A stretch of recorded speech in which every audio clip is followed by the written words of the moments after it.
Hi guys, I want to record a little video about this Helix LT that I got. Helix LT is the same thing as the floor model without the little screens, and the expression pedal is much flimsier. I finally bit the bullet when I saw this listed on eBay for $750. It was listed as new. It's not really new. It's open box pretty much, very clean, but I mean you can't beat the price. And everybody, all the musicians I know have been raving about this Helix thing. It's the best thing. It's the game changer. It's like it made my setup so much simpler. So I have been playing with it for a couple days. I ordered a flat response speaker because whatever I have right now is not cutting it. So I got the Headrush flat response active speaker, $200 on Amazon. Yeah. So some things that right off the bat are pissing me off, and I know I will get all of this sorted out, and I know I will make it work for me. But so this thing, look how everything is exposed. It's great for people who like tweaking, and this thing is built so you can, while playing live, without even reaching down, you can control your parameters and even make changes to your presets while you're playing live. Is it great? Yes. Is it for me? No. I don't ever want to tweak anything live unless it's tuning my guitar. My guitar's out of tune. Maybe adjusting my guitar amplifier. I don't ever want to touch anything because I spent so many hours perfecting my sounds. I don't want to have a possibility to going into an edit mode. And this thing does not lock itself for live performance. There's no such feature, which I find extremely bizarre and weird. Every single piece of equipment I've owned, nearly, my keyboard, my Nord Electro keyboard, you can press and hold the button, it locks all your presets. You can't go and accidentally save something. That's the last thing you need when you're about to go on stage. You're setting up and you just override your preset that you spent months perfecting. Horrible. This thing, all the knobs are right there. It's not even on the previous, on the 500, what is it, HD pod, whatever the hell, there was like a little bar that stops your foot so you don't accidentally touch these knobs. These knobs are made so you can reach down and press them. You can press and hold these two buttons and it goes into your block edit mode so you can go in and enable, disable things. And to me, that's I can't emphasize this enough. It's scary to be able to potentially modify my sounds without me wanting to do that while playing a show. I have enough trouble switching my sounds and playing the right notes. So, that being said, I hope there'll be a new update that will sort this out. It's also very flat. So it's unlike the previous model. See how the buttons are on the same kind of level. So when you press these buttons, you need to like raise your foot slightly. It's another disadvantage in my opinion. Look at the previous models of their processors. There was like a little step here. So this thing supposedly can do everything, and you will laugh. You will laugh, but my setup, as I've mentioned in previous videos, is guitar, DS1 distortion, which people hate, a lot of them. Works for me, has worked for me for about 20 years. And a clean tube amplifier like a Fender Twin Reverb or a Deluxe. I have not been able to find a DS1 equivalent in this unit yet. Maybe maybe once I get my my flat response active monitor, it will sound better, and maybe I will find it by then. But there's a pedal called DS1, which is obviously supposed to sound like DS1, and it works in no way like the real distortion. It hisses. It makes the tubes of the Fender type amplifiers sag like crazy, like you hit a note and the note just like dies and swells up. It sounds great for the Black Keys type of music, but not for me. Anyway, I found something else. It sort of works. Okay. Now, the main disappointment for me, I have my MS3, Boss MS3. As I've shown in several videos, it's got 4 buttons. I glued 2 side buttons to it, so these are extra buttons, and the tempo button.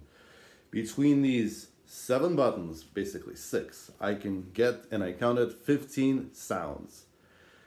Sure, sometimes I need to press one thing and press something else to get that other sound, but for this specific project that I'm working on, I get all my sounds with only one bank, and I don't need to go into any other banks.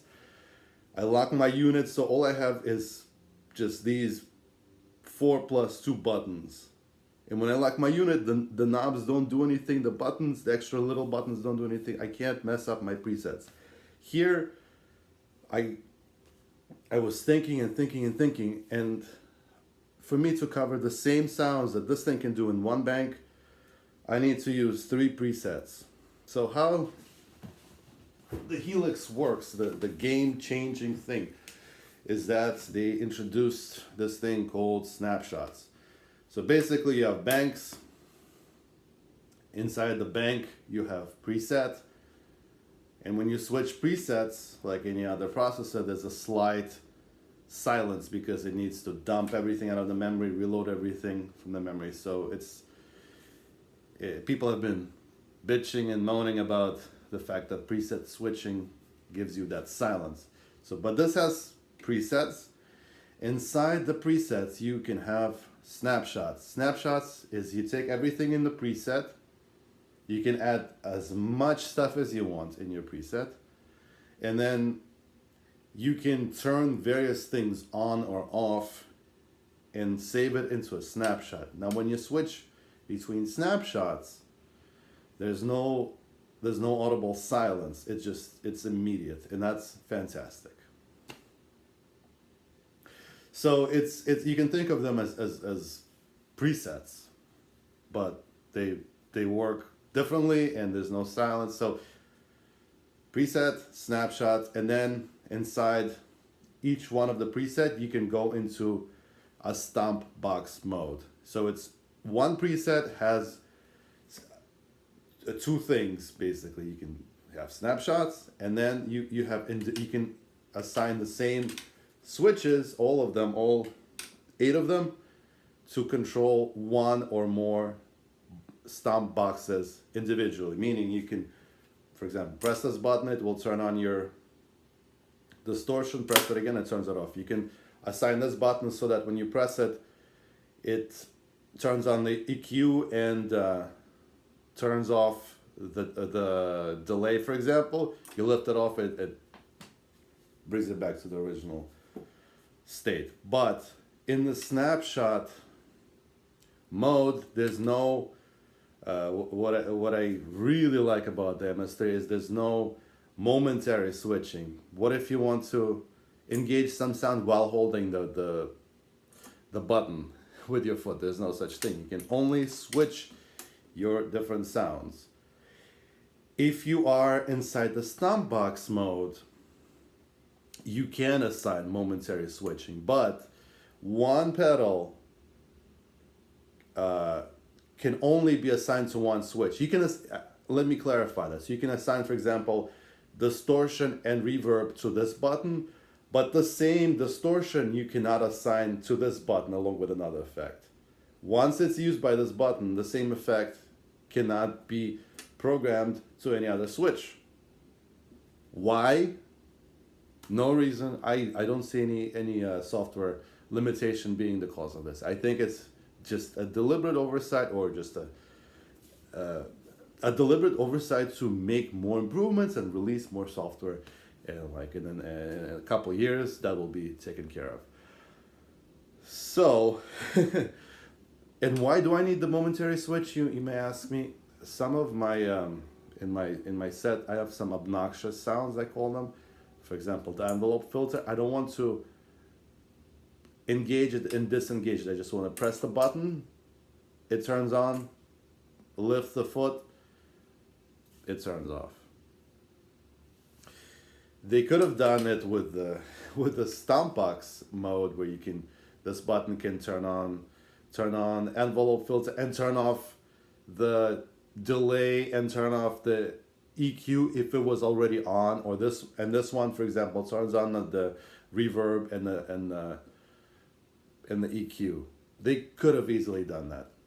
So it's just so obvious that, you know, despite so many buttons, this thing is just a lot more difficult to navigate for me. Another thing that my MS3 has, which this thing does not have, is the use of the current number. And my MS3, I can, for example, you know, there's no such thing as snapshots or whatever. So you switch to preset 1 on my MS3.